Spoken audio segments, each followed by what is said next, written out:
La vidéo de base du cours d'Excel de base concerne la double condition. Rappelons d'abord la condition simple, c'est on utilise un test et il doit y avoir deux et seulement deux possibilités. Dans ce cas, on fait le test ici avec une possibilité, c'est le test, on fait le test A et la réponse sera B ou C. On fait le test A, B c'est la possibilité 1, C c'est la possibilité 2. La structure c'est si le test A, alors faire B si c'est vrai, ou faire C si c'est faux. Autrement dit, on a une balise, par exemple si c'est plus petit ou plus grand que la balise, si c'est plus petit, faire la possibilité 1, sinon faire la possibilité 2. On peut vous faire aussi égal à la balise, si c'est égal à la balise, faire la possibilité 1, sinon faire la possibilité 2. Pour la double condition, on a plus que deux possibilités. En réalité, une seule double condition, on a trois possibilités. S'il y a quatre possibilités, il faut deux doubles conditions, etc. Donc on va toujours marquer le résultat dans une case, on va toujours faire le test A, on voit ici que le test A est fait, et ici, si la réponse est oui, on peut refaire un test. Ceci, on refait un test. Test qu'on appelle B, auquel cas la réponse est oui ou la réponse est non. Donc on a ici la structure du premier test bleu, la structure du second test vert, et le second test est lui-même la réponse à une partie du test bleu. Et donc on a donc un deuxième test avec une valeur si oui et une valeur si non. Exemple, je remets à 0. Voilà, donc j'ai ici une série de nombres. Si c'est négatif, je mets moins 2. Si c'est inférieur à 3, strictement, je mets oui. Et sinon, je mets non. Donc, voici le test avec la partie bleue et la partie orange. Dans la case, je teste d'abord si c'est inférieur à 3. Alors là, j'ai encore deux possibilités.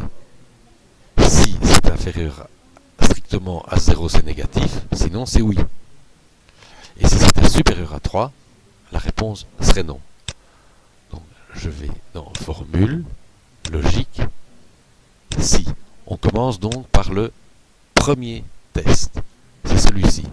Est-ce que la case de gauche est inférieure à 3?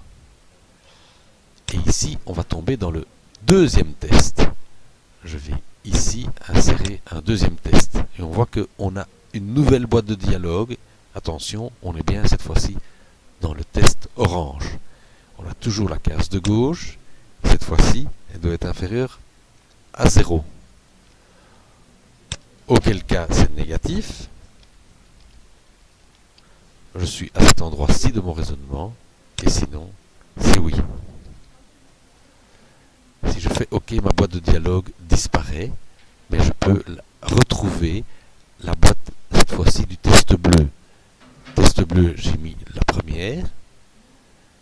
J'ai mis la seconde qui est cet ensemble-ci. Il me reste à mettre le sinon qui est ici. Non. Et cette fois-ci, mon test est complet. Je peux l'étendre. Et j'ai bien ici que c'est négatif. Là, c'est supérieur à 3, donc c'est non. Et ici, c'est entre 0, 1 et 2. Si j'avais mis 0,5, ça aurait été exactement la même chose. Je prends un autre exemple par rapport à Jean-Jacques, Yuri et Laura. Le test est le suivant. Si c'est Yuri, mettre oui. Si c'est Jacques, mettre ouf. Et le reste, mettre non. J'ai donc trois possibilités. Je ne peux pas m'en sortir avec un seul si. Voici la structure du test. Si c'est Yuri, mettre oui. Sinon, j'ai encore deux possibilités. Si c'est Jacques, mettre ouf. Sinon, non. Je vais faire le test ici. Fonction logique ici. Cette fois-ci, est-ce que cette case-ci égale Yuri? Réponse réponse. Si c'est oui, oui.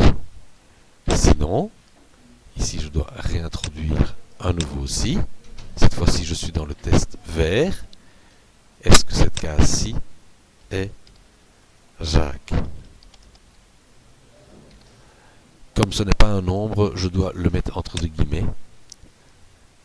Si. Ouf, sinon c'est non. Voilà.